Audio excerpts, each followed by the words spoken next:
আসসালামু আলাইকুম ওয়া রাহমাতুল্লাহ। আশা করি আল্লাহ তাআলার অশেষ মেহেরবানিতে আপনারা সবাই ভালো আছেন। আল্লাহ তাআলা মানুষকে আশরাফুল মাখলুকাত হিসেবে সৃষ্টি করে তার ভালোবাসা প্রমাণ দিয়েছেন।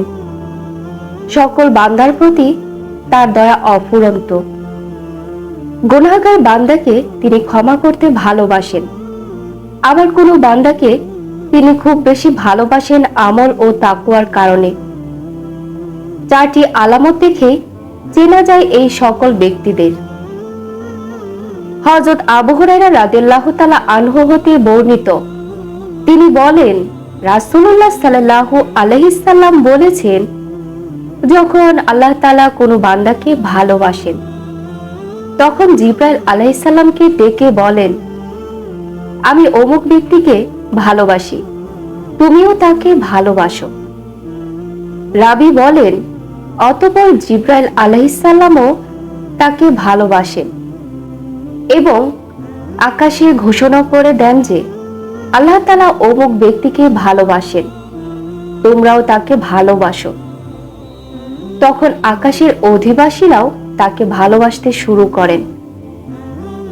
অতঃপর সেই বান্দার জন্য জমিনেও স্বীকৃতি স্থাপন করা হয়।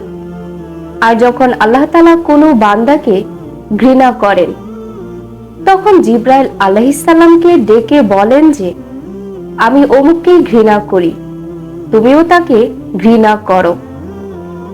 রাবী বলেন, অতঃপর জিবরাইল আলাইহিস সালামও তাকে ঘৃণা করতে শুরু করেন এবং আকাশে ঘোষণা দেন যে আল্লাহ তাআলা অমুক ব্যক্তিকে ঘৃণা করেন, তোমরাও তাকে ঘৃণা করো, এবং আকাশবাসীরাও তার প্রতি ঘৃণা পোষণ করেন। অতঃপর তার জন্য জমিনেও ঘৃণা স্থাপন করা হয়। এখানে একটি বিষয় উল্লেখ্য যে অনেক বেঈমানকেও মানুষ ভালোবাসে, তাদের বহু সংখ্যক ফ্যান ফলোয়ারও রয়েছে। তাহলে তাদেরকেও কি আল্লাহ তাআলা ভালোবাসেন? এর উত্তর হচ্ছে না, তাদেরকে আল্লাহ তাআলা ভালোবাসেন না। এখানে জমিন ওয়ালাদের ভালোবাসা বলতে মূলত ঈমানদার বা মুমিনদের ভালোবাসা বোঝানো হয়েছে। অর্থাৎ আল্লাহ যে বান্দাকে ভালোবাসেন তাকে মুমিন বা নেককারদের পছন্দের ব্যক্তিতে পরিণত করবেন। এখান থেকে বোঝা যায় মুত্তাকি বা নেককার ব্যক্তিরা সবাই যদি কাউকে ভালোবাসে, বুঝতে হবে আল্লাহ তাকে ভালোবাসেন। আর আল্লাহর ভালোবাসা অর্জন করতে মানুষের কাছে জনপ্রিয়তা চেয়ে বেড়ানোর কোনো দরকার নেই। সঠিক পথে চললে আল্লাহ তাআলাই তার প্রতি মানুষের ভালোবাসা সৃষ্টি করে দিবেন। বিপদে মুসিবতে সন্তুষ্ট চিত্তে থাকেন এমন বান্দাকে আল্লাহ তাআলা খুবই ভালোবাসেন। ইব্রাহিম আলাইহিস সালামেরও অনেক পরীক্ষা নিয়েছেন মহান আল্লাহ তাআলা।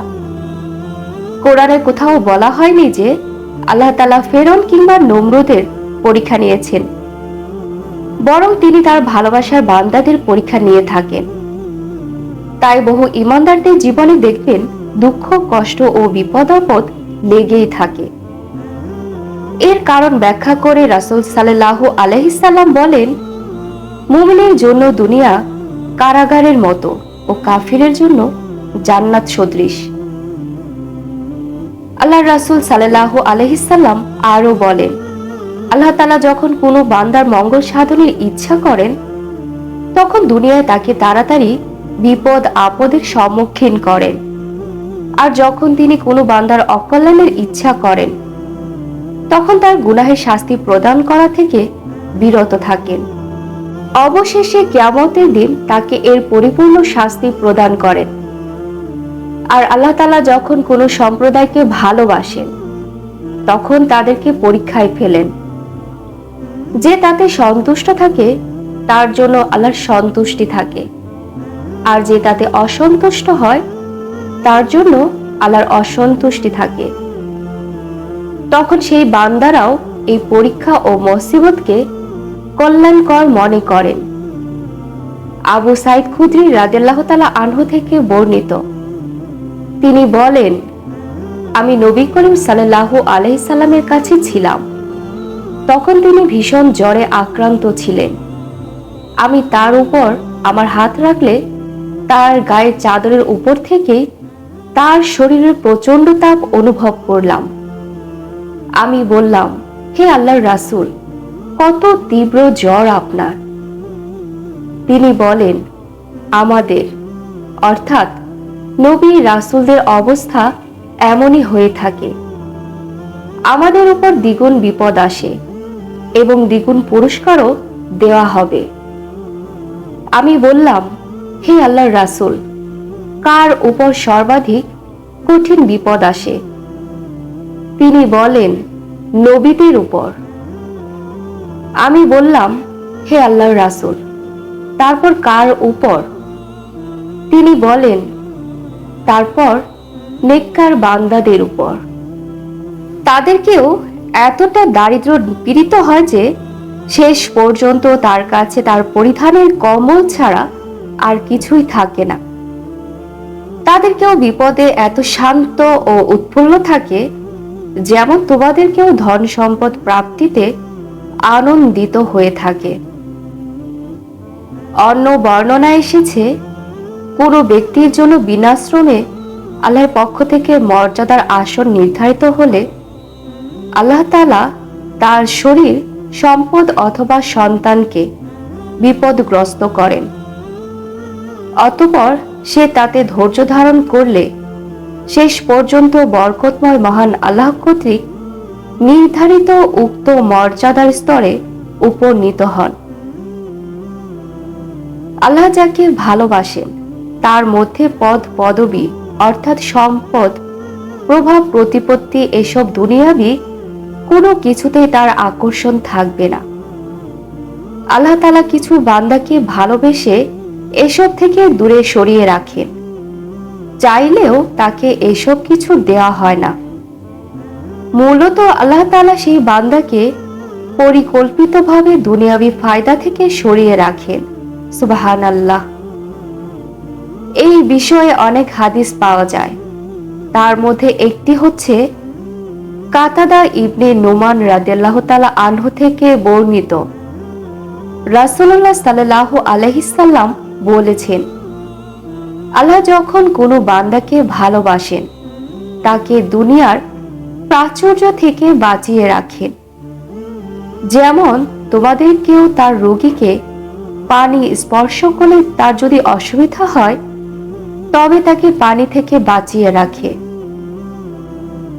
তবে এর অর্থ এই নয় যে আল্লাহ কাউকে দুনিয়া দিলে তিনি আল্লাহর ঘৃণিত ব্যক্তি হয়ে যাবেন। প্রিয় বান্দাদের অনেককে আল্লাহ তাআলা দুনিয়ার প্রাচুর্য দিয়েছেন। এসব ব্যক্তিদের মধ্যে হযরত উসমান রাদিয়াল্লাহু তাআলা আনহু, হযরত সুলাইমান আলাইহিস সালাম, হযরত দাউদ আলাইহিস সালাম সহ অনেকেই রয়েছে। তবে তাদের কারো মধ্যেই দুনিয়া প্রীতি ছিল না। এসব বান্দাদেরকে আল্লাহ তাআলা দুনিয়া দিয়েছেন, আবার ভালোবাসেন।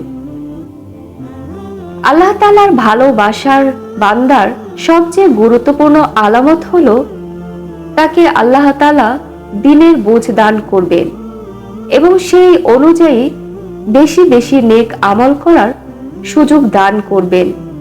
রাসূলুল্লাহ সাল্লাল্লাহু আলাইহি সাল্লাম বলেছেন, আল্লাহ তাআলা যার কল্যাণ চান তাকে দিনের প্রজ্ঞা দান করেন। আল্লাহ দানকারী, আরামী বন্টনকারী।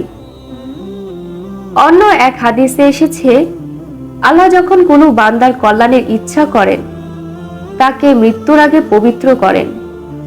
লোকেরা জিজ্ঞেস করল, পবিত্র করেন কিভাবে?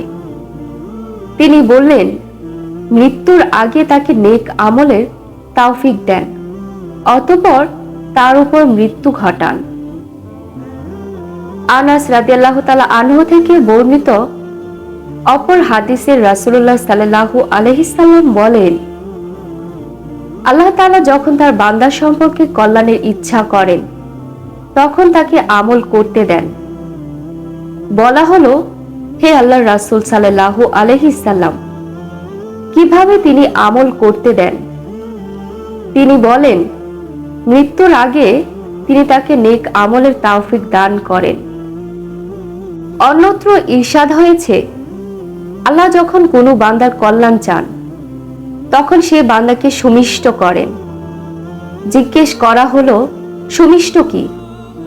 তিনি বললেন, মৃত্যুর আগে ভালো কাজ তার জন্য উন্মুক্ত করে দেন, অতঃপর এর উপরই তার মৃত্যু হয়। আল্লাহ তাআলা আমাকে, আপনাকে, মুসলিম উম্মার সবাইকে তার ভালোবাসা পাওয়ার মতো আমল করার তৌফিক দান করুন। আমিন।